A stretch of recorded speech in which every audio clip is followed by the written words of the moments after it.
buat saudara-saudara muslim. Salam beda Tuhan untuk saudara Kristen. Assalamualaikum warahmatullahi wabarakatuh. Damai sejahtera untuk kita semua.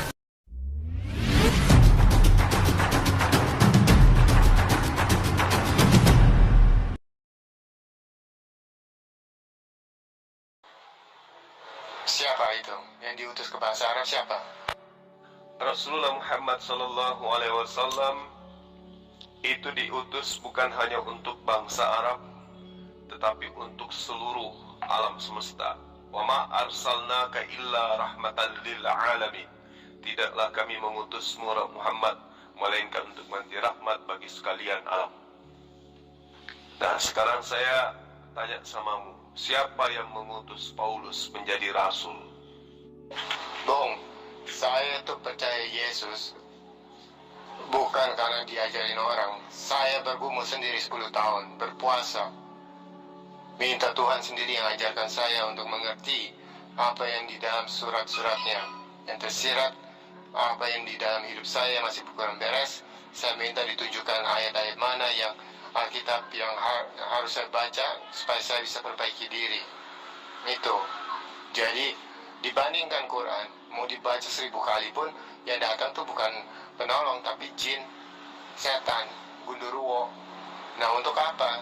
Kita lihat, baca Alkitab sampai mendalam sampai puasa.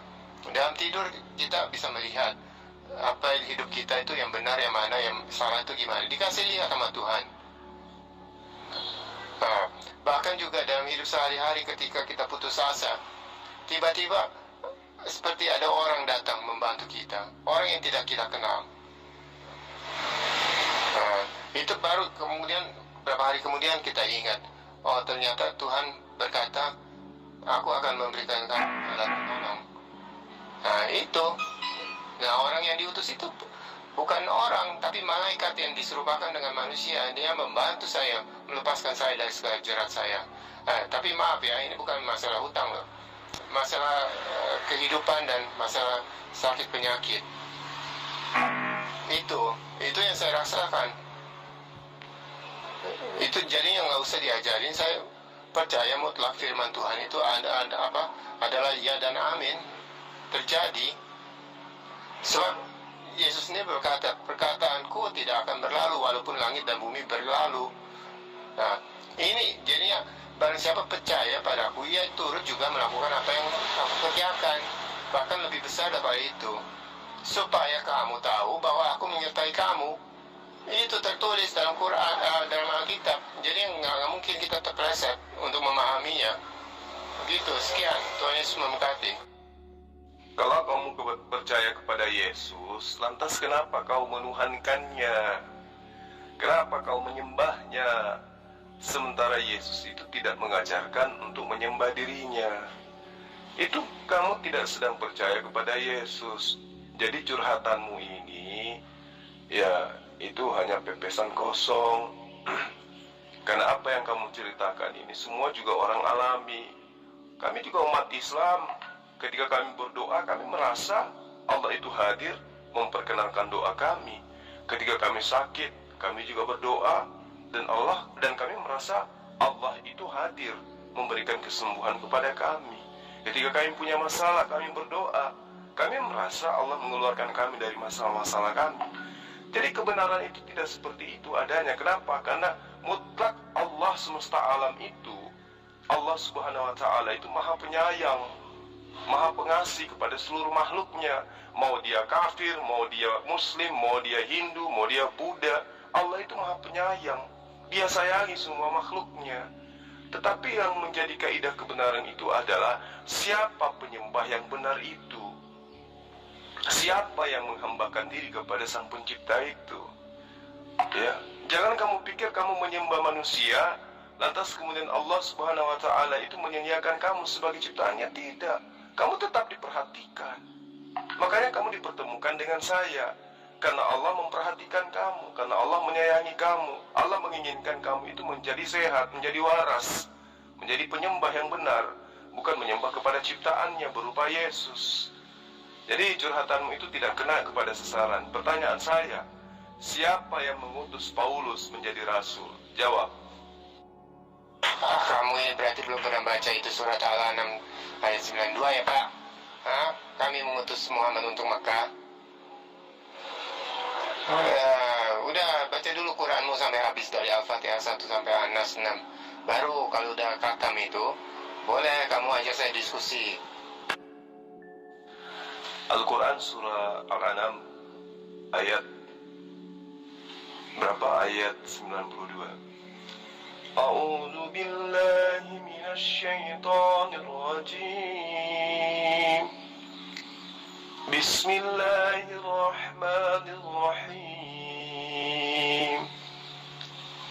Wa hadza kitabun anzalnahu mubarakun musaddiqul ladzi baina yadayhi wa litunzira ummal qura wa man haylaha والذين يؤمنون بالآخرة يؤمنون به وهم على صلاتهم يحافظون. Dan Al-Quran adalah kitab yang telah kami turunkan dengan penuh berkah, membenarkan kitab-kitab yang diwahyukan kepada Musa, kepada Isa, kepada Daud sebelumnya, dan engkau memberi peringatan kepada penduduk Ummul Qura, yaitu Mekah, dan orang-orang yang ada di sekitarnya. Orang-orang yang beriman kepada kehidupan akhirat tentu beriman kepadanya, dan mereka selalu memelihara apa yang difirmankan, apa yang diperintahkan oleh Allah. Ya, mereka selalu memelihara salatnya atau ibadahnya. Apa yang kamu permasalahkan di ayat ini? Iya Pak, bedanya itu antara kitab dan Al-Quran. Di dalam Al-Quran ada tertulis, barang siapa tidak membantu Allah, Allah akan tambah dosanya. Nah, di Alkitab tuh nggak ada ceritanya kayak gitu Pak. Coba lu carilah ayat yang serupa An-Nisa 85 di dalam Alkitab ya. Saya tunggu 5 menit. Ya, itu makanya saya katakan Anda itu umat bocor halus. Apa itu bocor halus? Ya, bodoh, ya, kemudian modal congor, halusinasi, dan asumsi. Nah itu, ya itu yang saya maksud bocor halus. Jadi bocor halus itu bukan tanpa kepanjangan. Bodoh, modal congor, halusinasi, dan asumsi. Bukti, Anda menuduh Al-Quran, tapi Anda buta terhadap kitab yang Anda ambil dari kitabnya agama lain. Anda sudah merampok kitabnya Yahudi, tapi Anda tidak pelajari. Nih, saya ajarin ya, dengarkan baik-baik. Hakim-Hakim 5 ayat 23. Kutukilah kota Meros, ya, kutukilah habis-habisan penduduknya, karena mereka tidak datang membantu Tuhan, menolong Tuhan. Mereka tidak datang membantu Tuhan sebagai pahlawan. Kutukilah Meros, kutukilah akan segala orang dan seisinya dengan kutukan kepahitan, karena mereka tidak datang memberi bantuan sebagai pahlawan berjuang untuk Tuhan, untuk Hasem, untuk Allah. Ya itu, apa itu namanya dalilnya? Bilangan 25 ayat 11, ayat 13. Untuk menjadi perjanjian mengenai keimanan selama-lamanya bagi dia dan bagi keturunannya, karena dia giat membantu, membela, menolong Allahnya, dan telah mengadakan perdamaian bagi orang Israel. Ayo, ya. Jadi Anda itu, saya katakan Anda itu adalah umat bocor halus, bodoh, modal congor, halusinasi, dan asumsi. Gimana? Anda belum paham sampai sini? Kalau Tuhan di dalam kitab yang kamu rampok dari agama lain itu juga butuh bantuan, butuh pertolongan. Bahkan dia membunuh, menghanguskan semua satu bangsa oleh karena dia tidak dibantu. Kutukilah habis-habisan penduduknya, karena mereka tidak datang membantu Allah. tidak datang membantu Allah sebagai pahlawan. Anda kalau masih sehat pasti malu dengan pertanyaan Anda tadi. Ya, ini lagi muncul onta dong. Nah, lu baca dong itu Bilangan 6 ayat 5. Apabila seorang menjadi nazir Allah, syaratnya lu jangan lupa hafalin. Aduh, goblok itu gratis, tapi dibegoin nama agama itu benar-benar sunatullah, benar nggak? Itu apa yang ditulis Al-Maidah 101, 102. Surah Al-Maidah ayat 101, 102. Ya ayyuhalladzina amanu, wahai orang-orang beriman. Orang beriman yang diseru, orang beriman, bukan orang kafir. Janganlah kalian menanyakan tentang sesuatu yang jika diterangkan kepada kalian itu bahkan justru balik menyusahkan kalian. Ini adalah pertanyaan yang dimaksud di sini adalah pertanyaan yang tidak ada kebaikannya, perkara yang tidak ada gunanya, perkara yang tidak berlaku dan tidak ada kaitannya dengan syariat agama, perkara yang mengakibatkan beban-beban berat dalam syariat, perkara yang akan membuat mereka sedih. Si penanya ini sedih seperti keadaan nenek moyang mereka. Bagaimana keadaan nenek saya di surga? Bagaimana keadaan nenek moyang saya di neraka? Jadi perkara yang akan memburukkan diri mereka, yang memberatkan mereka untuk mendengar daripada jawaban pertanyaannya, itulah yang dimaksud di ayat ini. Ya, semua pertanyaan tersebut harus merupakan kaitannya dengan syariat, karena ini adalah seruan kepada orang beriman yang lagi belajar kepada Rasulullah Muhammad SAW sesuai dengan asbabun nuzul ayat ini. Rasulullah Muhammad SAW bersabda, semoga jangan ada seorang pun yang menyampaikan kepadaku perihal suatu masalah dari orang lain. Sesungguhnya aku suka bila aku menemui kalian dalam keadaan dada yang lapang. Di ayat 102, jika kalian menanyakan tentang ketika diturunkannya Al-Quran, maka diterangkannya kepada kalian. Jadi pertanyaan itu hendaknya ditempatkan pada tempatnya. Ini khusus pada orang beriman ya, karena seruannya itu jelas, ya ayyuhalladzina amanu, bukan orang-orang kafir. Nah, seperti ketika Al-Quran diwahyukan secara umum, maka orang-orang itu akan bertanya tentang penjelasan maksud ayat yang dimaksud, yang masih muskil atau hukum yang masih samar dalam waktu yang masih mungkin diturunkan wahyu, kelanjutannya maksudnya. Maka jelas di situ posisi Rasulullah Muhammad SAW akan menerangkan. Kenapa? Karena orang-orang pada masanya memang sangat memerlukan, sangat membutuhkan penjelasan. Nah, hal itu sangat mudah bagi Allah jika untuk menjelaskan apa yang mereka tanyakan dan menjawabnya oleh Rasulullah. Pertanyaan Rasulullah inilah kemudian yang disebut dengan hadits. Jadi maksudnya dari ayat ini adalah janganlah kalian menanyakan hal-hal yang kalian sengaja memulai mengajukannya dan tidak ada tujuan yang kaitannya dengan hukum syariat, dengan hukum agama, seperti yang diceritakan di dalam asbabul nuzul daripada pewahyuan ini. Ada yang bertanya kepada Rasulullah, orang lagi pengajian, Rasulullah lagi buat kajian, Rasulullah lagi menyampaikan pewahyuan, tiba-tiba ada yang bertanya, ya Rasulullah, di manakah onta saya? Onta saya hilang kemarin. Ini kan seperti ini yang dimaksud daripada ayat ini. Lalu kemudian ada lagi yang berdiri pada saat itu.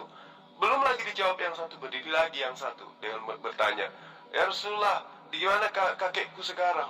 Di manakah ayahku sekarang? Di manakah buyutku sekarang? Nah, itulah makanya ayat ini turun.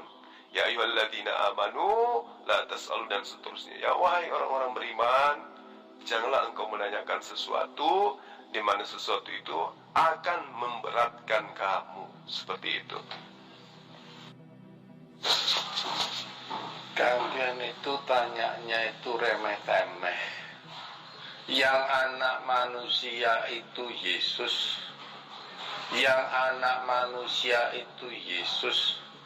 Kurang jelas? Kenapa Yesus menyebut dia setiap kali menyebut anak manusia? Dia mengatakan anak manusia berkuasa mengampuni dosa. Anak manusia diberi segala kuasa. Anak manusia akan datang kedua kalinya. Anak manusia itu Yesus mengacu pada kitab Daniel 8 ayat 13. Anak manusia ini diberi kuasa oleh Bapa, kekuasaan yang kekal tidak berkesudahan. Maka itu saya menyebut Yesus itu sebagai Tuhan. Apa salah? Kekuasaan yang kekal, raja yang kekal. Ya, nabi mati, semua nabi mati, semua raja mati, Yesus masih hidup. Ini saya tanggapi ya. Jadi ketika ada ucapan di dalam gospel anak manusia diberi kuasa, anak manusia ini dan ini, itu bukan perkataan Yesus. Itu perkataan oknum yang menginginkan Yesus yang adalah manusia menjadi Tuhan. Itu saudara Kristian harus pahami dengan baik. Lalu kemudian Anda mengacu kepada kitabnya anak daripada Nabi Daud, anak dari hasil poligaminya, yaitu Daniel. Daniel ini adalah anak dari istri kedua. Oh, ternyata kitabnya anak poligami ini juga dijadikan sebagai acuan pembenaran iman. Alhamdulillah. Di dalam Daniel 8 ayat 13, di situ tidak ada menceritakan tentang apa yang saudara paparkan. Kemudian kudengar seorang kudus berbicara, kudengar seorang yang kudus berbicara, dan seorang kudus lain berkata kepada yang berbicara itu. Berarti di sini ada beberapa orang kudus. Kalau Anda menjadikan anak manusia itu suci, dari sini dalilnya Daniel 8 ayat 13. Kemudian kudengar, ini ada yang mendengarkan. Aku mendengarkan seorang yang kudus berbicara, dan aku juga mendengarkan seorang kudus lain berkata kepada orang yang berbicara itu. Sampai berapa lama berlaku penglihatan ini? Yakni korban sehari-hari dalam kefasikan dan kebinasaan, tempat kudus yang diserahkan dan dari bala tentara yang diinjak-injak. Jadi tidak ada kaitannya dengan Yesus yang adalah anak manusia. Anda salah mendudukkan kitabnya anak dari hasil poligaminya Daud sebagai acuan pembenaran Yesus itu adalah Tuhan. Yohanes 17 ayat 7, Yesus mengatakan, semua yang ada pada diriku itu berasal daripadamu. Sekarang mereka tahu bahwa apa yang ada pada diriku itu semua berasal daripadamu. Berarti Yesus bermujizat. Yesus mampu melakukan segala sesuatunya itu. Itu bukan dari dirinya sendiri. Aku tidak dapat berbuat apa-apa dari diriku sendiri. Yohanes 5 ayat 30. Berarti apapun yang kamu lihat tentang Yesus, yang saudara lihat tentang Yesus, itu hanya diperintahkan dia untuk mengerjakan itu. Sebagai pembuktian kalau dirinya itu adalah nabi. Karena dia ditolak sebagai nabi. Sebagai pembuktian kalau dia itu adalah utusan Tuhan. Karena dia ditolak pada masa itu sebagai utusan Tuhan. Tidak ada sedikit pun perilaku Yesus yang membuktikan bahwa dirinya itu adalah Tuhan. Dan memang tujuan Yesus datang bukan untuk mengajarkan dirinya Tuhan. Hanya penumpang gelaplah yang kemudian menuhankan Yesus dengan berbagai macam embel-embel yang tidak rasional. Itu yang perlu saudara pahami. Jadi ketika Anda mengatakan anak manusia, anak manusia, anak manusia, yang mengatakan anak manusia itu bukan Yesus. Ya. Yang mengatakan anak manusia itu duduk menjadi Tuhan, itu hanya orang oknum yang menginginkan Yesus menjadi Tuhan, yaitu agen-agen Romawi yang catatannya sekarang Anda jadikan sebagai kitab suci, agar Anda pahami. Bapa bukan Yesus, Yesus bukan Bapa. Allah Bapa tidak pernah disalib. Ya, Allah Bapa tetap di surga. Yang turun ke bumi ini yaitu Sang Firman menjadi manusia. Maka itu bisa mati disalib, tapi bangkit. Ya, sekarang di surga. Nabi di kuburan, ya nggak bisa bangkit. Nunggu nanti akhir zaman diadili oleh Yesus Kristus. Paham?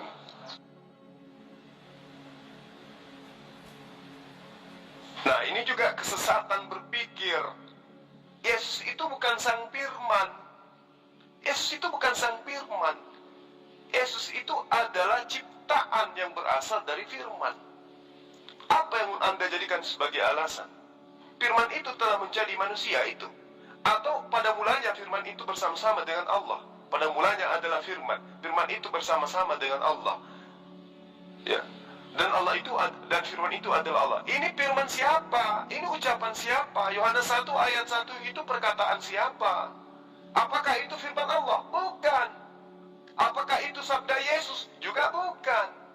Jadi kalau ini yang Anda jadikan alasan, Anda tidak akan pernah bisa menemukan titik kebenaran. Kenapa? Antara pemahaman konsep iman yang mengatakan sang firman menjadi manusia, Yesus membantah kalau dirinya itu adalah firman. Aku tidak dapat berbuat apa-apa dari diriku sendiri. Sementara definisi dari firman itu adalah kehendak Allah. Nah, apakah kehendak Allah itu tidak bisa berbuat apa-apa? Tentu tidak. Justru Allah menciptakan segala sesuatunya berdasarkan atas kehendaknya, berdasarkan atas firman-Nya. Bilangan 55 ayat 11. Dengan jelas Allah menerangkan di dalam kitab terdahulu apa yang Dia katakan. Semua yang keluar dari mulutku tidak akan kembali kepadaku sia-sia sebelum apa yang kuucapkan itu terjadi sesuai dengan apa yang aku kehendaki. Berarti firman itu adalah kehendak Allah. Apakah Yesus itu adalah kehendak Allah? Ya, Yesus itu adalah ciptaan yang berasal daripada kehendak Allah. Yesus itu pada mulanya firman, betul. Itu sesuai dengan filsafat himne Plato, bahwa logos itu pada mulanya adalah kehendak. Dan kehendak itulah yang kemudian mengutus sang logos. Logos itu kemudian menyampaikan apa yang dikehendaki oleh sang pengutus. Itulah Yesus. Jadi Yesus itu adalah ciptaan. Yesus itu adalah duta. Yesus itu adalah utusan. Karena itulah kemudian Yesus mengatakan, hidup kekal itu ya bisa kamu peroleh ketika kau mengenal aku adalah utusan sang pengutus, yaitu Allah. Karena itulah kemudian saya mengatakan, kalau Anda sudah mengakui Yesus bukan Bapa, Bapa bukan Yesus, Yesus disalib, Bapa tidak disalib, maka berhenti menuhankan utusan Tuhan. Yang Tuhan hanyalah Allah, satu-satunya Allah yang benar. Di dalam Yohanes 17 ayat 3, Yesus pun mengajarkan murid-muridnya, tapi sayang Anda bukan muridnya, jadi Anda tidak mendengarkan Dia. Yesus mengatakan, hidup kekal itu adalah mereka mengenal Engkau, satu-satunya Allah yang benar, tidak ada yang lain. Keluaran 3, ya, itu sangat jelas dikatakan di Keluaran 3 juga dijelaskan bahwa jangan ada ilah lain di hadapanku. Nah, Anda mencoba untuk membentuk ilah baru berupa Yesus. Itu adalah kesalahan yang fatal. Keluaran 20 ayat 3. Ya, jangan ada ilah lain di depanku. Tiba-tiba di abad pertama kau membuat ilah baru bernama Yesus. Maka itulah saya mengatakan, Anda sekalian adalah umat bocor halus. Saya harus katakan seperti itu. Kenapa saya katakan bocor halus? Karena apa yang ada dalam kitab yang Anda imani tidak sesuai dengan iman Anda. Bertolak belakang. Mudah-mudahan Anda paham sampai sini. Yang diuji itu yang statusnya tinggi. Tetapi orang yang menguji itu selalunya iblis. Tetapi Tuhan juga bisa menguji manusia. Tetapi manusia juga banyak menguji Tuhan. Ya, di dalam firman Tuhan mengatakan, ujilah aku. Apakah aku tidak akan membukakan tingkap-tingkap langit bagimu untuk mencurahkan berkat? Itu terdapat di dalam Maliaki 3. Ya, jadi yang diuji itu adalah orang yang berpangkat tinggi. Yang menguji itu hanya odong-odongan kadang-kadang seperti itu. Ya. Nah, ini error lagi nih. Ya, umat bocor halus kayak gini nih. Kamu katakan, saudara katakan, yang diuji itu adalah selalunya statusnya lebih tinggi daripada yang menguji. Biasanya yang menguji itu adalah iblis katanya. Loh, kamu belajar dari mana? Mazmur 26 ayat 2, Mazmur 139 ayat 23. Di situ sangat jelas dikatakan bahwa Daud diuji oleh Allah. Ayo, Daud diuji oleh Allah. Kalau Anda mengatakan yang diuji lebih tinggi daripada yang menguji, berarti Daud lebih tinggi daripada Allah. Lalu kemudian kamu katakan yang menguji itu adalah iblis, berarti kamu mengakui Allah itu adalah iblis. Na'udzubillah summa na'udzubillah. Ibrani 11 ayat 17 ayat 19. Bagaimana kemudian dinyatakan Abraham diuji oleh Allah? Berarti Abraham lebih tinggi daripada Allah. Itu makanya aku bilang kamu itu umat bocor halus. Nggak ada ilmu, cuma asumsi belaka. Kemudian mencoba mengambil kitabnya Bani Israel lagi dari Maliaki 3. Apa yang ingin kamu ajarkan di situ? Ya, apa yang ingin kamu sampaikan di sana?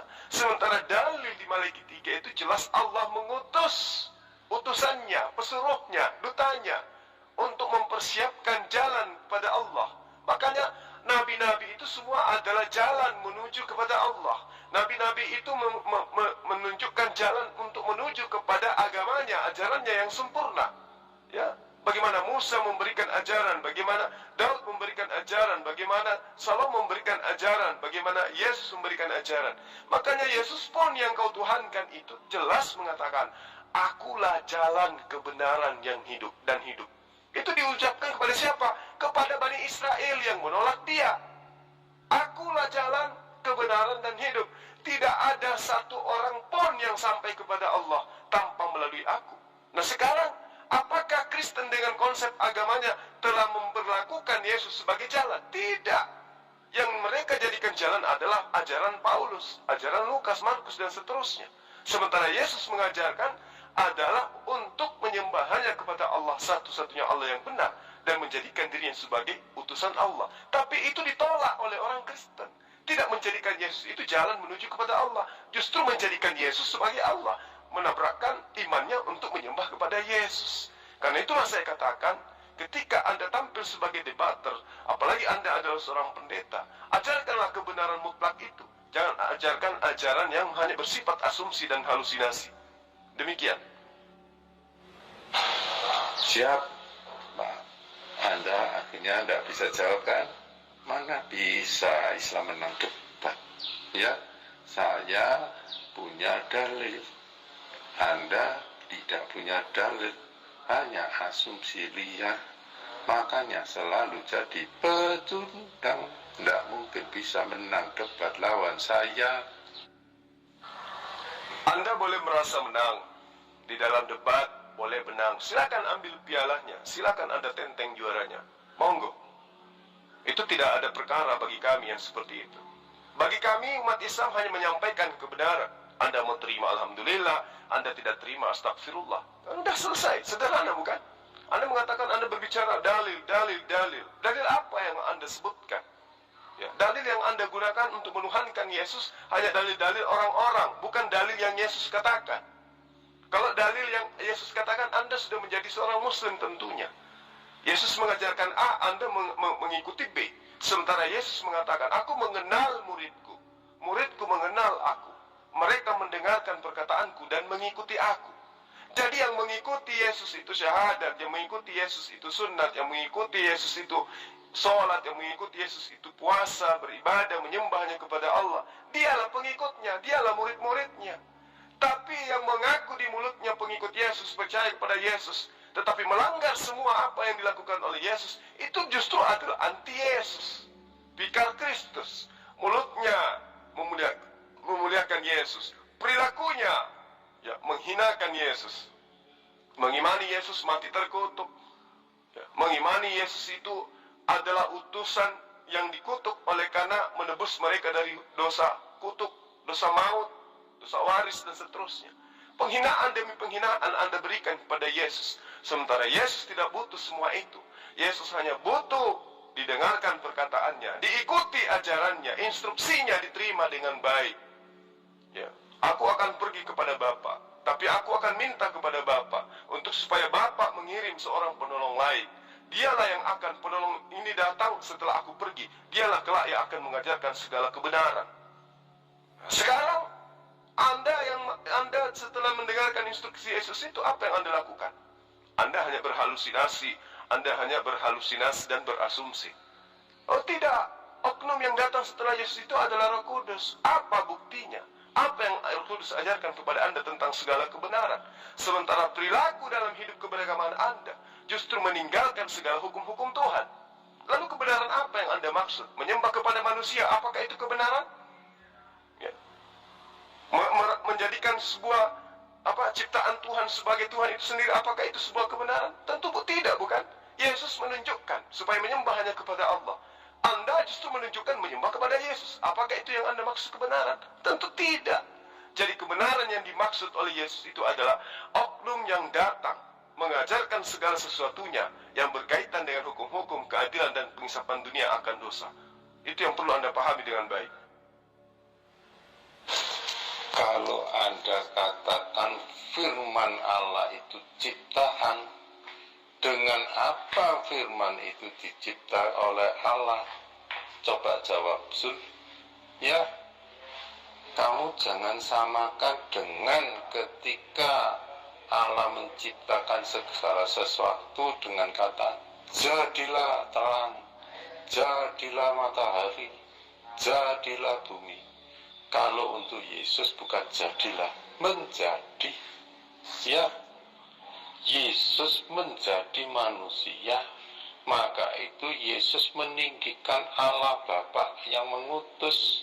Yesus memuliakan Allah Bapaknya. Segala sesuatu yang aku sampaikan berasal dari Bapa. Ya, apa yang disampaikan firman Allah itu tidak kembali sia-sia. Terbukti Yesus kembali ke hakikatnya. Sekarang di kanan Allah Bapa.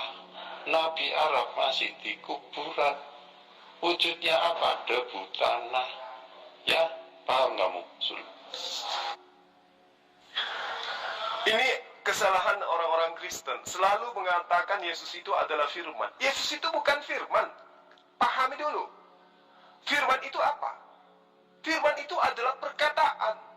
Apakah Yesus itu perkataan? Bukan. Yesus itu manusia. Coba. Firman itu adalah perkataan.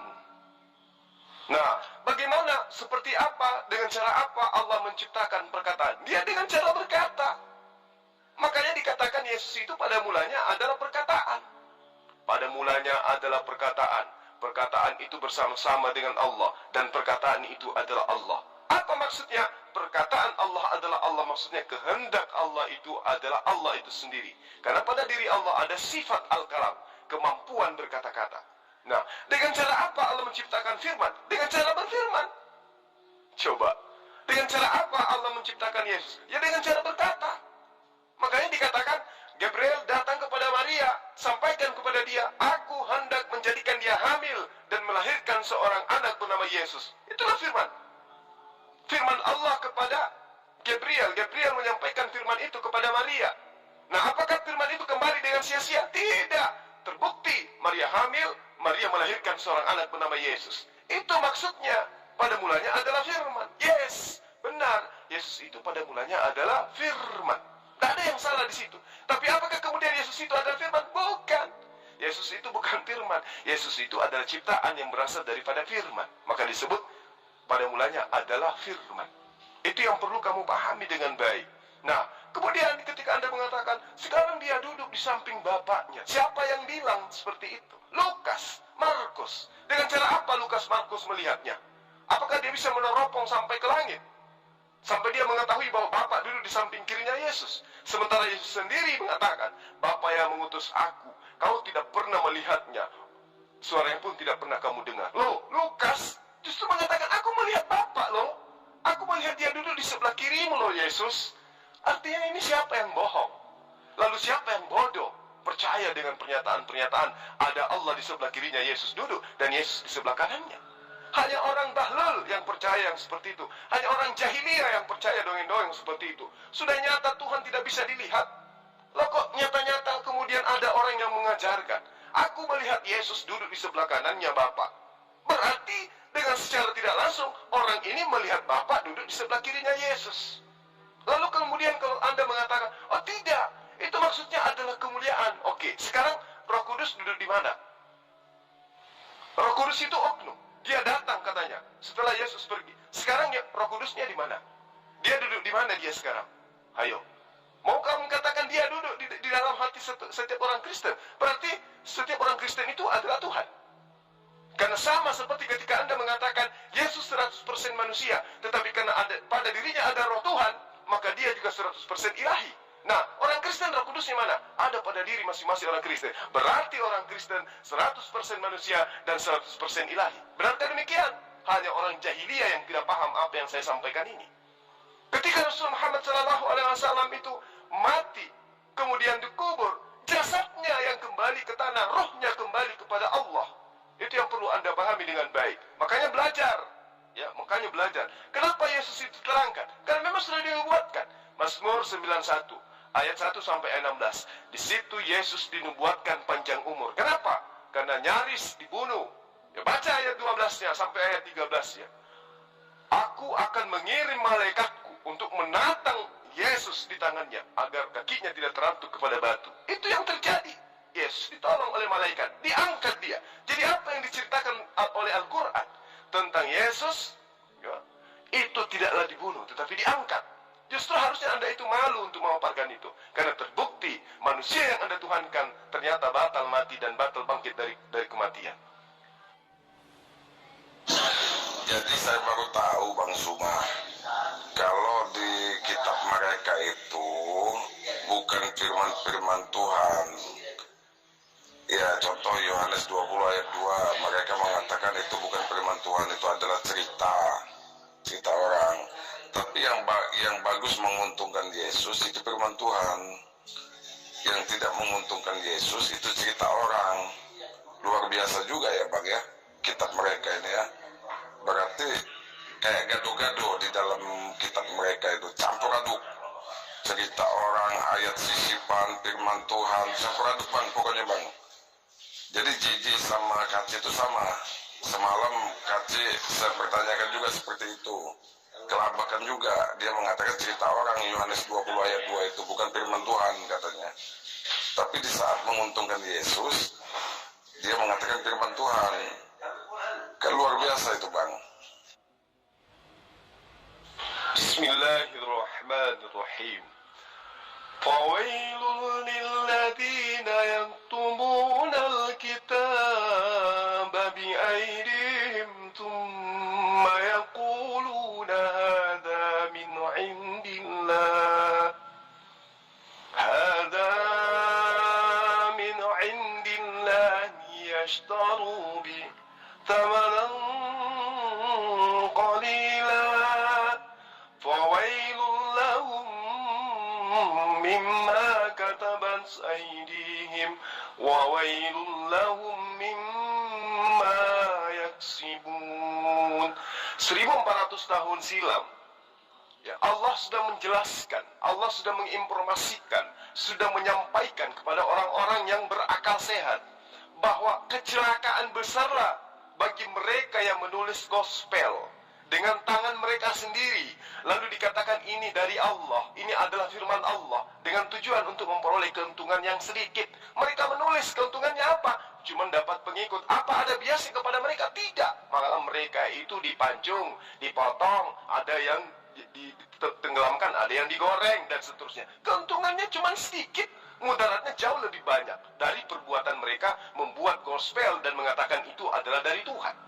Maka kecelakaan yang besarlah bagi mereka akibat apa yang ditulis dengan tangan mereka sendiri, dan kecelakaan besarlah bagi mereka akibat apa yang mereka kerjakan. Fakta, semua penulis gospel mati, meninggal mengenaskan. Seperti itu Bang. Sebenarnya ya Bapak Jul, Allah juga bisa menguji manusia, iblis juga bisa menguji Tuhan. Jadi saling uji menguji itu ada pada individu, ada pada iblis, ada pada Tuhan.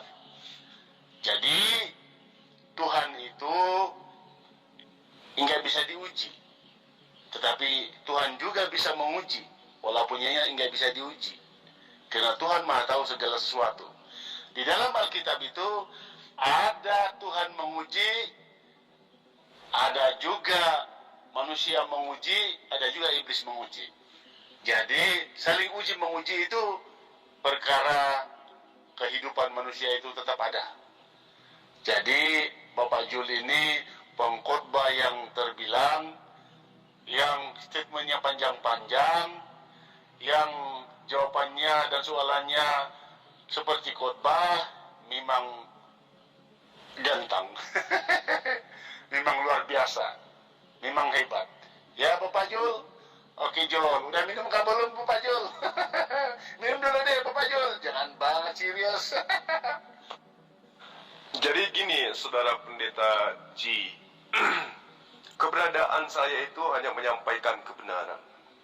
Keberadaan saya hanya untuk membantu teman-teman Kristen menemukan kebenaran dan menggunakan menggunakan akal sehat dengan baik. Orang tidak akan pernah selamat ya hanya oleh karena dia kekeh mempertahankan iman buta. Ya.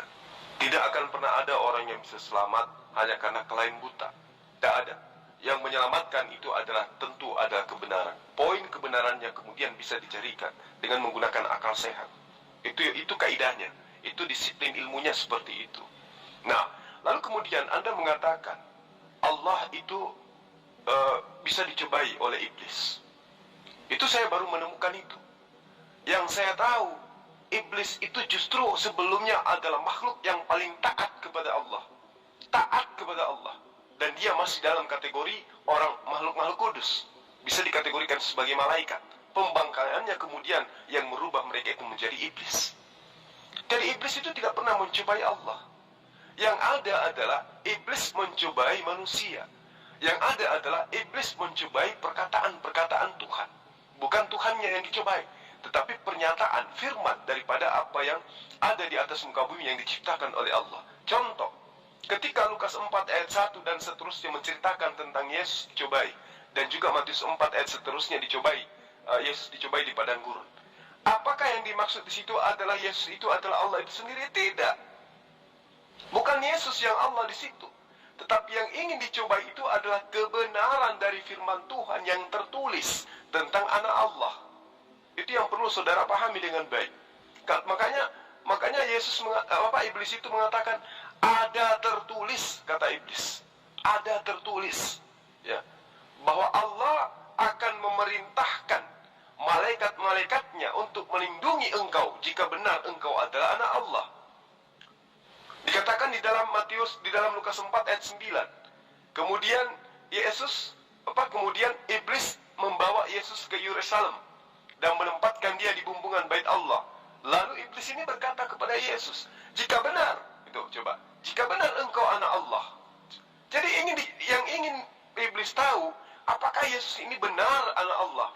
Apakah Yesus ini benar utusan Allah?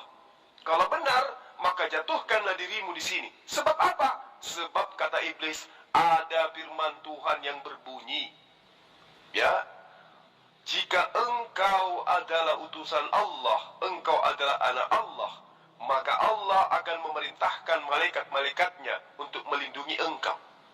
Malaikat ini akan menentang engkau di atas tangannya, supaya kakimu jangan terantuk kepada batu. Artinya yang dicobai di sini adalah, betulkah Yesus ini utusan Tuhan? Bukan betulkah Yesus ini adalah Tuhan? Bukan. Jadi yang dicobai ini adalah ketetapan Yesus ini utusan Tuhan atau bukan. Yesus ini nabi atau bukan. Yesus ini rasul atau bukan. Kalau dia rasul, maka Allah akan mengirim malaikatnya untuk menolong Yesus. Nah, kemudian ini sudah dinubuatkan oleh Allah di dalam Mazmur 91.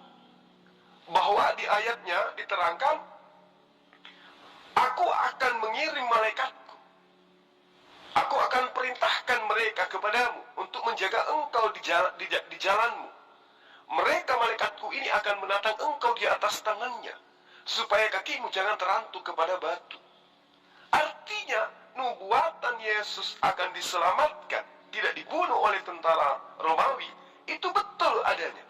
Karena dia adalah utusan Allah, karena dia adalah anak Allah, maka Allah mengutus malaikat-malaikatnya untuk menatang Yesus, menyelamatkan Yesus dari penyaliban. Maka di ayat 16-nya dikatakan oleh Allah dalam nubuatan ini, dengan panjang umur akan kukenyangkan engkau dan akan kuperlihatkan kepadamu keselamatan daripadaku. Ini yang diimani oleh umat Islam, bahwa Nabi Isa atau Yesus itu diangkat ke langit dan dipanjangkan umurnya. Dengan panjang umur akan aku kenyangkan engkau dan akan kuperlihatkan kepadamu keselamatan daripadaku. Nyata, apa yang diimani oleh umat Islam itu terbukti sudah dinubuatkan di dalam kitabnya Nabi Daud, Mazmur 91 ayat 1 sampai ayat 16. Demikian. Anda Islam sok cinta Yesus, sok pengikat Yesus, ya, tapi Anda sekaligus menghujat Yesus. Ya, orang Islam menuduh Yesus mencuri keledai, padahal itu Yesus lakukan sebagai penggenapan dari nubuat yang sudah pernah disampaikan di kitab Taurat. Ya, Yesus bisa menyediakan keledai yang tidak ada menjadi ada. Itu Islam menuduh. Islam menuduh Yesus kawin seperti nabimu. Ya, Islam mengatakan mengikut Yesus. Apakah kamu sudah dibaptis di dalam nama Bapa, Putra, dan Roh Kudus? Belum. Ya, apakah kamu pengikut Yesus sudah melakukan perintah Yesus untuk melakukan perjamuan kudus untuk mengingat kematian dan kebangkitan Yesus? Dilakukan? Tidak. Jadi kamu sok pengikut Yesus, tapi sekaligus penghujat Yesus. Lihat aja nanti akhir zaman, kamu dan abimu diadili oleh Yesus Kristus. Jadi saudara Kristian, curhatan Anda ini semuanya hanyalah bualan dan wujud daripada kesakitan hati terhadap kebenaran yang ada dan gugurnya pembenaran yang Anda lakukan. Ya, Anda menuduh kami mencintai Yesus, tetapi kami menuduh Yesus yang tidak-tidak. Apa yang salah dengan kami berislam? Tidak ada yang salah. Kami tidak menyakiti Yesus, tidak menghujat Yesus. Yesus sujud, Yesus sholat, Yesus puasa, Yesus melakukan apa yang diperintahkan oleh Tuhan. Dan Yesus mengatakan dirinya adalah utusan Tuhan. Dia mengatakan adalah dirinya nabi. Apakah ada umat Islam yang membantah itu? Tidak. Bagaimana dengan orang Kristen? Membantah semua apa yang Yesus lakukan. Lalu kemudian kaitannya dengan tuduhan umat Islam menuduh Yesus Kristus itu mencuri keledai. Siapa yang menuduh? Justru kitabmu yang menuduh Yesus. Matius 21 ayat 1 dan seterusnya. Yesus mengambil keledainya orang tanpa dikembalikan, tanpa izin. Mengambil barang seseorang tanpa izin itu apa namanya? Mencuri kan? Nah, diterangkan di mana itu? Di kitabmu. Berarti kitabmu lah yang menceritakan Yesus mencuri keledai. Yang bahlul di sini adalah kalian yang mengimani kitab yang menuduh Yesus mencuri keledai. Jadi pakai rasio. Jangan menuduh kami menuduh Yesus itu sebagai pencuri keledai. Kitabmu. Lalu Anda berasumsi itu adalah nubuatan. Nah, inilah orang Kristen. Pandai-pandaian mengambil kitabnya Bani Israel, kemudian dia cocokkan. Makanya saya katakan kalian itu umat bocor halus. Mohon maaf, bodoh, modal congor, halusinasi dan asumsi. Itu. Ya. Jadi apa yang Anda katakan bahwa itu adalah nubuatan, itu hanya cocok-cocokan. Kemudian saudara menuduh kami umat Islam menghujat Yesus karena dia adalah kawin. Justru Anda yang menghina Yesus ketika Yesus diceritakan dalam Lukas dan Matius, diciumi oleh Maria, ya, dibelai oleh Maria, dielus-elus oleh Maria, diminyaki oleh Maria, di depan umum lagi. Tapi Anda katakan itu bukan menikah, itu bukan proses pernikahan. Berarti Yesus sedang berzina. Yang menghina di sini siapa? Gitu loh. Lalu kemudian ketika umat Islam mengatakan bahwa seluruh nabi yang diutus oleh Allah itu diberikan istri oleh Allah, Anda mengatakan tidak, Yesus tidak beristri. Berarti menurut Anda Yesus itu laki-laki normal atau kagak? Dia makan, dia minum. Tentu makanan yang dimakan itu memiliki saripati. Saripatinya ada yang menjadi darah, ada yang menjadi daging, ada yang menjadi kekuatan tenaga sehingga dia ngantuk, ada yang menjadi sperma. Nah, Yesus menyalurkan spermanya dengan cara apa coba? Mimpi basah, onani, ya? Atau Anda ingin mengatakan dia impoten? Dengan mengatakan Yesus tidak menikah, berarti itu sama halnya Anda menghina Yesus. Anda menghujat Yesus telah melakukan pertontonan persinahan dengan Maria di depan umum. Jadi Anda lah yang harus belajar. Kemudian Anda mengatakan, kalau Anda pengikut Yesus, kenapa Anda tidak dibaptis dalam nama Bapa, Anak, dan Roh? Anda harus pahami, baptis itu apa? Baptis itu jelas adalah pentasbihan, ya, mentahirkan manusia, meyakini bahwa Allah satu-satunya Tuhan yang benar. Apakah Islam mengakui itu? Ya, dengan cara apa? Dengan sujud kepada Allah. Kemudian anak di sini adalah Yesus. Apakah umat Islam beriman kepada Yesus? Yes, umat Islam beriman kepada Yesus. Nah, rohku di sini apa? Roh ini adalah malaikat Jibril. Apakah umat Islam beriman kepada malaikat Jibril? Ya, beriman kepada malaikat Jibril. Lalu kemudian umat Islam melakukan penyembahan kepada Allah dengan cara apa? Dengan cara dipercikkan air. Itu kan yang Anda maksud baptis. Baptis itu dipercikkan air kan. Umat Islam setiap saat mereka menyembah kepada Allah, mereka membasuh diri mereka dengan air. Berarti mereka sudah dibaptis dalam nama Bapa, Anak, dan Roh Kudus. Dalam arti kata mereka mentasbihkan dirinya, mereka mentahirkan imannya dengan mengakui Allah satu-satunya Allah yang benar, Anak yaitu Yesus adalah utusan kepada Bani Israel, dan Roh Kudus adalah malaikat Jibril penyampai firman kepada para nabi. Udah selesai. Nah, lalu kemudian Anda mengatakan di akhir zaman kelak Anda akan diadili oleh Yesus bersama dengan Muhammad SAW.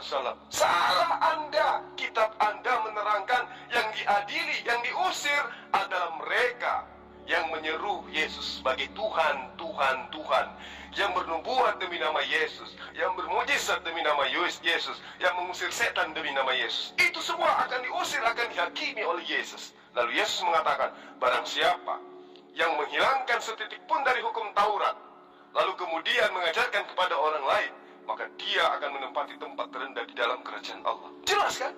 Lalu dalam kitab Matius, Yesus memanggil ke-12 muridnya untuk duduk di atas tahta, ke-12 tahta di kerajaan Allah. Lalu kemudian untuk apa? Untuk menghakimi ke-12 suku Israel. Itu aja. Yesus tidak menghakimi siapa-siapa. Dia hanya menghakimi ke-12 dari suku Bani Israel. Makanya saya katakan Anda harus belajar. Anda tampil sebagai debaters, jangan seperti teman-teman Anda, seperti yang saya temani debat dari malam itu, cuma congornya yang panjang, asumsi doang. Bahlul, pingin kali dia disebut sebagai penyembah Allah.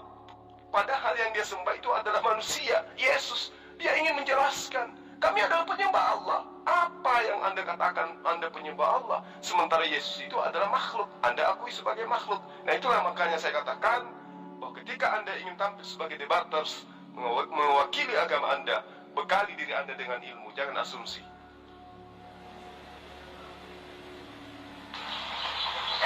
Ya Jul, bagaimana Allah berkata-kata kalau bukan dianya pribadi? Bagaimana Allah berfirman kalau ia tidak mempunyai susuk tubuh? Bagaimana Allah berfirman kalau ia tidak berinkarnasi? Bagaimana manusia bisa percaya Tuhan kalau ia tidak bisa wujud? Bagaimana umat mempercayai kalau suaranya pun enggak kedengaran karena ia enggak kelihatan?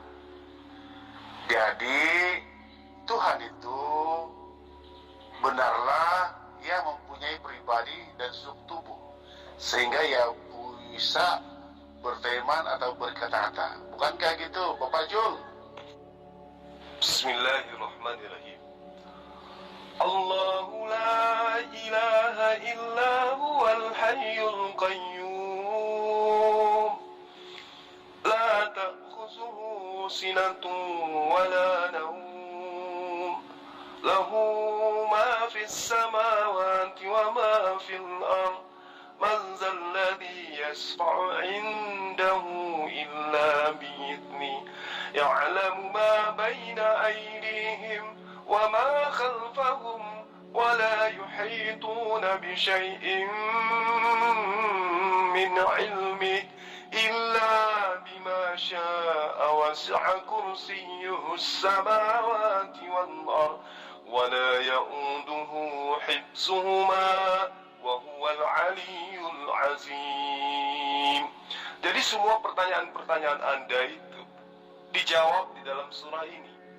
Di dalam surah Al-Baqarah ayat 255. Semua pertanyaan-pertanyaan Anda tentang Allah itu sudah dijawab juga oleh Yesus di dalam kitab yang Anda imani sebagai kitab suci. Bagaimana kemudian Allah menceritakan tentang esensi Allah, bagaimana kemudian Allah menciptakan dengan cara apa, bagaimana kemudian Allah menunjukkan dirinya, jati dirinya dengan cara apa. Yesus sudah ajarkan itu. Di dalam Al-Quran, ayat yang saya bacakan tadi, Allah itu adalah esensi, adalah pribadi yang tidak ada yang berhak di hadapannya, tidak ada yang berhak dihadapkan padanya, baik secara uluhiyah atau ubudiyah, kecuali Dia sendiri. Tidak ada Tuhan selain Dia, yang maha hidup, yang mempunyai seluruh hakikat kehidupan yang sempurna sesuai dengan keagungannya. Dia itu lagi maha mengatur dari segala apa yang ada di atas ciptaannya, tidak mengantuk dan juga tidak tidur. Ya, tidak ada istirahat baginya karena dia tidak mengenal lelah. Dia bukan makhluk. Semua yang ada di langit dan seluruh yang ada di bumi adalah miliknya. Tidak ada seorang pun yang berani maju memberikan syafaat di sisinya kecuali dengan izinnya. Pengetahuannya meliputi segala makhluk-makhluk yang ada di masa lalu, sekarang maupun yang masa akan datang. Itulah Allah. Apakah dia wujud? Ya, wujud itu bahasa Arab, artinya ada. Apakah Allah itu ada? Ya, ada. Apa buktinya dia ada? Dengan adanya alam semesta ini, dengan adanya kita selaku manusia, dengan adanya ciptaan ini. Dia ada sehingga dia mampu menciptakan. Adanya ciptaan, bukti adanya Allah. Kalau Allah itu tidak ada, maka ciptaan itu tidak ada. Bagaimana mungkin alam semesta ini ada, sementara yang menciptakannya itu tidak ada? Jadi itu jelas, itu kaidahnya. Anda tidak mampu melihat Allah, bukan berarti Allah itu tidak ada. Anda tidak mampu melihat akal Anda, bukan berarti akal Anda tidak ada. Itu fakta. Ya. Jadi kebenaran Allah itu absolut, tidak bisa ditawar-tawar. Tapi karena kita ini adalah makhluk ciptaan yang punya dimensi terbatas, maka kita tidak mampu melihat secara langsung wujud daripada Sang Pencipta itu. Kata Yesus di dalam Yohanes yang Anda imani sebagai firman Tuhan, Bapa yang mengutus aku, kamu tidak bisa melihat wajahnya, suaranya pun tidak bisa kamu dengarkan. Musa mengajarkan, tidak ada manusia yang bisa hidup melihat Tuhan. Tidak ada orang melihat Tuhan bisa hidup. Semua akan punah. Bahkan alam semesta ini akan hancur lebur ketika esensi Allah itu wujud di atas muka bumi ini. Jadi itu yang perlu saudara pahami. Allah bukan makhluk, sehingga dia tidak bisa digambarkan seperti makhluk. Iya Bang Jul. Makanya saya bingung sama mereka ini Bang Zuma. Kasihan sih sebenarnya mereka ini tersesat. Tapi mereka nggak mau mendengarkan umat Islam, pengen meluruskan. Mereka malah membangkang, membantah. Mereka ini kemana ya Bang Zuma ya? Sedih saya ngelihat mereka ini. Yang lebih menyakitkan lagi kalau mereka ini sampai mati masih juga menuhankan manusia. Ya Allah, betapa pedihnya neraka jahanam itu Bang Zuma. Nauzubillah min zalik. Subhanallah. Ngeri Bang Zuma. Benar Bang. Keberadaan kita di sini itu karena faktor kecintaan kita terhadap mereka. Kalau bukan karena itu, maka sudah cukup Islam ini bagi kita, bagi anak istri, bagi keluarga kita dan keturunan kita. Tapi karena kita sayang sama mereka, maka kita ingatkan kepada mereka. Kalau mereka tidak mau mengikuti ajaran Islam yang ada di dalam Al-Quran, minimal mereka mengikuti ajaran Yesus. Minimal mereka mengikuti ajaran pengajaran instruksi perkataan Yesus. Minimal. Tapi kan tidak. Mulut mereka mengatakan mereka mencintai Yesus, mereka percaya kepada Yesus. Tapi yang ada kemudian adalah justru kepercayaannya itu membuat Yesus itu murka. Karena dia percaya Yesus tidak sesuai dengan yang seharusnya. Contoh, Yesus itu adalah duta Tuhan. Yesus itu adalah wakil Tuhan. Yesus itu adalah utusan, rasul dia. Nah, kemudian dia dituhankan. Meskipun Tuhan itu adalah jabatan yang baik, jabatan yang bagus, jabatan di atas segala jabatan. Tapi karena Yesus itu bukan Tuhan, maka Yesus akan murka. Makanya dia mengusir. Contoh sederhana, antara Bapak Presiden kita Jokowi dengan wakil presidennya. Ketika wakil presiden ini kita panggil sebagai presiden, dia pasti akan marah.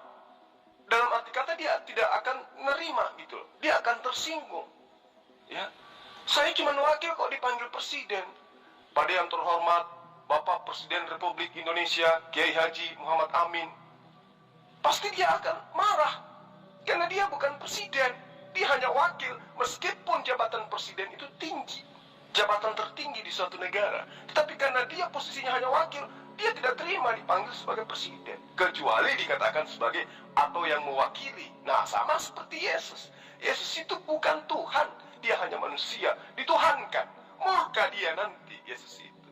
Makanya Yesus menekankan bahwa mereka akan diusir dan mereka dikatakan sebagai penjahat oleh Yesus. Seperti itu, Bang.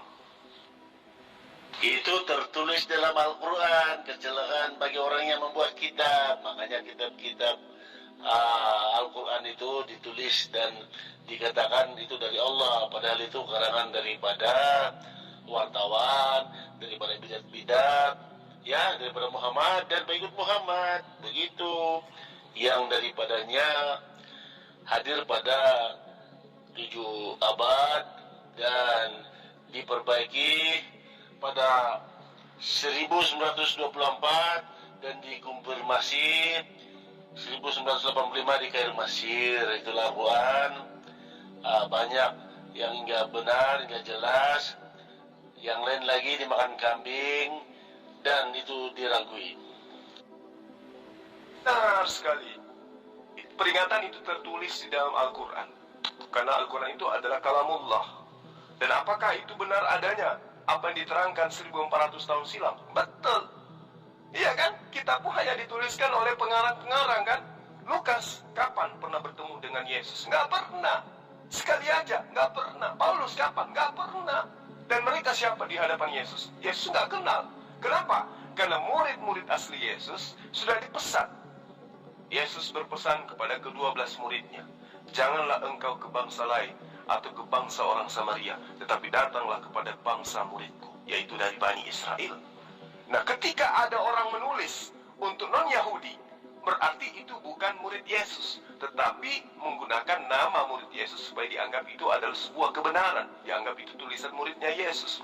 Murid yang taat pasti akan mendengarkan perkataan Yesus. Makanya dikatakan oleh wartawan, ya, dalam kitabmu. Jadi kitabmu itu hanya tulisan wartawan yang menceritakan tentang Yesus, kitabnya Yesus, dan murid-muridnya Yesus. Jadi mereka ini hanya menuliskan, menceritakan tentang kejadian yang terjadi antara murid-muridnya Yesus dengan kitabnya Yesus dan pengajaran Yesus dan Yesus itu sendiri. Sementara kitabnya ini hanya seperti cerita, kisah atau sejarah. Nah, di dalam Wahyu 22 ayat 18 ayat 19, Yesus dengan jelas menerangkan sesuai dengan perkataan wartawan, ya, bahwa konon ceritanya Yesus mengatakan, barang siapa, ya, yang menambahkan perkataan-perkataan di dalam kitab ini, maka Allah akan menambahkan malapetaka kepadanya.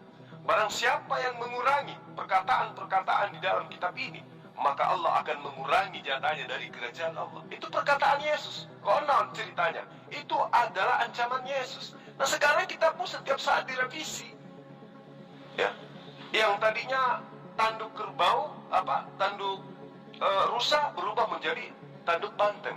Itu perubahan yang sangat frontal.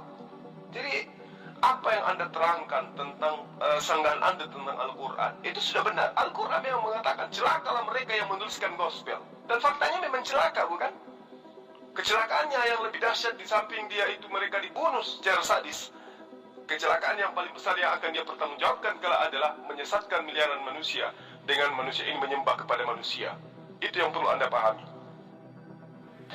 Bapak Jol, di mana dalilnya di dalam Al-Quran yang mengatakan Yesus diangkat ke surga dan enggak disalib?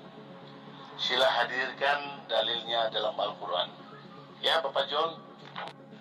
Bismillahirrahmanirrahim. Wa qawlihim inna qatalna al-Masiha Isa ibn Maryam Rasulallahi wa ma qataluhu wa ma salabuhu walakin shubbiha lahum wa innal ladhina ikhtalafu fihi lafi shakkin min ma lahum bih min ilmi illa ittiba'az zanni wa ma qataluhu yaqina. Itu adalah pernyataan Allah di dalam Al-Quran, ya, bahwa Allah mengangkat Nabi Isa alaihi salam menyelamatkan Nabi Isa alaihissalam, ya, membatalkan, membantah perkataan orang-orang terdahulu yang berkata bahwa Nabi Isa atau Yesus mereka telah salibkan, sementara Allah membantahnya, ya, dengan tuduhan bahwa mereka telah membunuh, mereka telah menyalibkan Nabi Isa. Allah membantahnya, dan itu juga tertuang di dalam Mazmur 91 ayat 12, ayat 13 sampai ayat ke-16, bahwa dengan panjang umur Yesus atau Nabi Isa itu diselamatkan oleh Allah. Allah mengirim malaikat-malaikatnya untuk menatang Nabi Isa di tangannya agar kakinya tidak terantuk kepada batu. Itu yang perlu Anda pahami dengan baik. Juga diterangkan di dalam surah Ali Imran ayat 55, ya, Isqalallahu ya Isa inni mutawaffik wa rafi'uka illa, dan seterusnya, ilayya wa mutahhiru, dan seterusnya. Dikatakan bahwa sesungguhnya Allah itu akan menyampaikan Isa kepada ajalnya, lalu mengangkatnya kepada ke sisi Allah. Itu yang perlu kamu pahami dengan baik. Allah itu yang dipercaya oleh umat Kristen, Allah yang Tritunggal, yang mempunyai 3 pribadi, Bapa dan Putra dan Roh Kudus, 3 pribadi di dalam satu kesatuan. Itulah yang disebut dengan Allahnya orang Kristen, Allah di dalam Yesus Kristus. Orang Yahudi hanya mengenal Bapa, Bapa Sang Pencipta, tetapi orang Yahudi tidak mengenal Yesus itu. Tetapi orang Kristen percaya Allah yang pencipta langit dan bumi itu adalah Tritunggal, 3 pribadi dalam satu kesatuan. Ini adalah kebohongan. Yang dimaksud oleh Tritunggal oleh orang Kristen itu bukan sembahannya Bani Israel. Yang dimaksud Tritunggal oleh orang Kristen itu adalah Theos atau Zeus, yang adalah merupakan dewa-dewa yang diajarkan oleh orang-orang Romawi sebagai penjajah dari tanah Israel kala itu. Dewa-dewa ini kemudian dibungkus dengan sebutan Elohim, sebutan YHWH, sebutan Adonai. Mereka orang-orang yang mengajarkan kekristenan pada awal mula itu kesulitan menyebut kata Elohim. Kenapa? Karena mereka sudah terbiasa dengan budaya kekafiran dan kemusyrikan menyembah kepada dewa-dewa. Di dalam pengajaran Bani Israel, nabi-nabi Bani Israel mengajarkan Allah itu satu, tidak ada yang lain.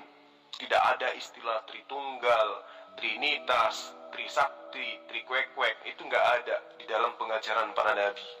Keluaran 20. Lalu Allah mengucapkan segala firman ini. Allah sendiri yang mengucapkan, Akulah Tuhan Allahmu yang membawa engkau keluar dari tanah Mesir, dari tempat perbudakan.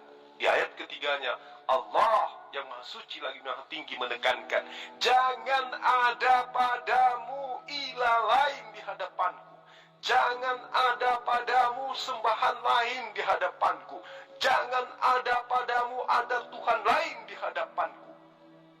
Lalu Kristen, yang adalah manifestasi dari perjuangan Romawi dan Yunani untuk membentuk pengajaran filsafat mereka menjadi sebuah tatanan konsep keagamaan, menjadikan di abad pertama sosok yang disembah oleh Bani Israel menjadi sosok manusia di dalam konsep kekristenan.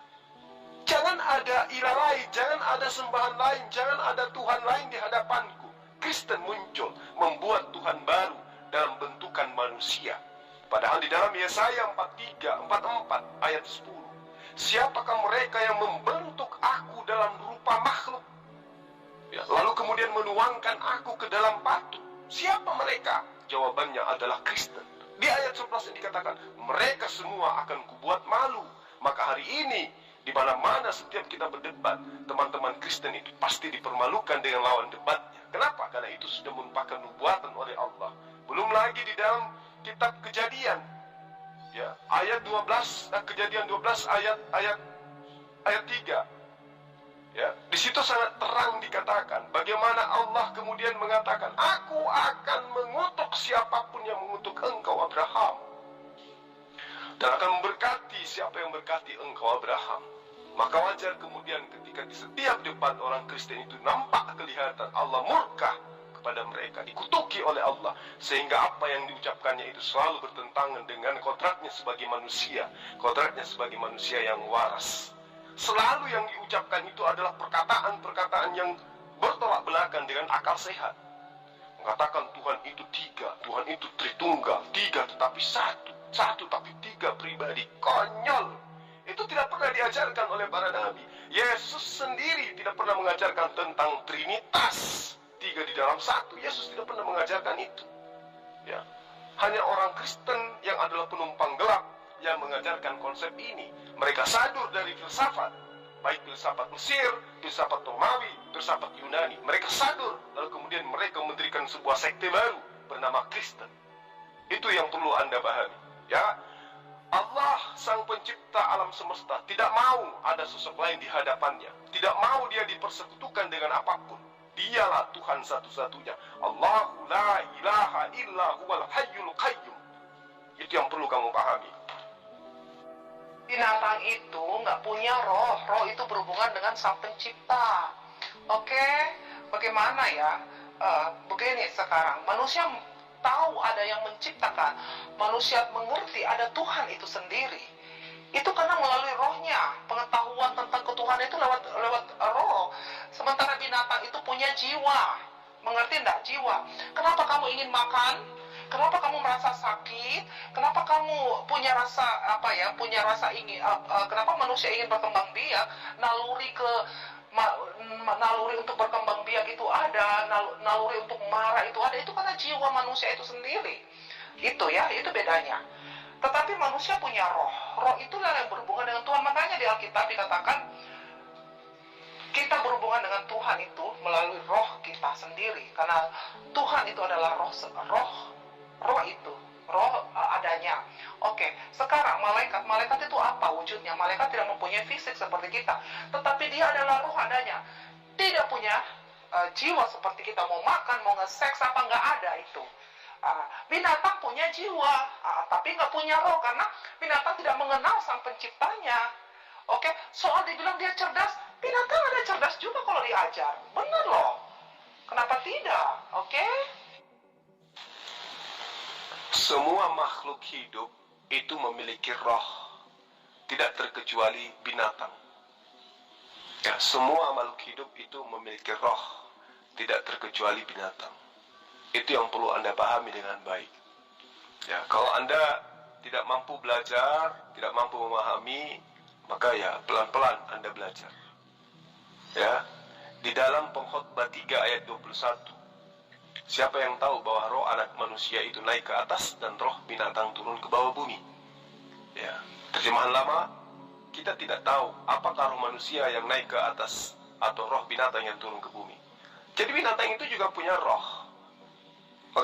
Makanya saya katakan, saudara itu tidak memiliki ilmu, tidak memahami kaidah, hanya bicara asal-asal ngomong saja. Anda tidak paham apa itu roh, apa itu nafas, apa itu nyawa. Pada saat apa Allah mengatakan roh di dalam kitab sucinya, pada saat apa dia mengatakan nafas jaya di dalam kitabnya, pada saat apa dia membicarakan nafas di dalam kitabnya. Anda mencoba untuk membeda-bedakan itu. Nah, itulah saya katakan bahwa memang sahabat-sahabat Kristen ini adalah kurang memahami, kurang pengetahuan tentang kitab suci. Dalam Kejadian 2 ayat 7, ketika Tuhan Allah membentuk manusia dari debu dan tanah, Allah kemudian apa? Menghembuskan nafas. Sama dengan binatang. Binatang dihidupkan juga dengan cara apa? Dihembuskan nafas. Bagaimana dengan roh? Roh itu adalah esensi, spirit yang disiapkan oleh Allah untuk digunakan hidup oleh makhluk. Binatang ada rohnya. Manusia juga ada rohnya. Nah, begitupun setan, begitupun iblis, mereka juga punya roh. Makanya orang Kristen itu ketika ditanya apa yang membedakan antara roh yang kalian sebut dengan roh gentayangan, nggak bisa. Kenapa? Karena roh itu pada dasarnya adalah ciptaan. Satu bentuk ciptaan yang fungsinya untuk menghidupkan jasad. Dia bukan Tuhan, tapi dia adalah ciptaan. Itu yang perlu dipahami, ya. Jadi roh binatang, roh hewan itu sama-sama adalah roh. Yang membedakan kemudian antara roh binatang dan roh manusia adalah akalnya. Binatang tidak diberi akal, manusia diberi akal.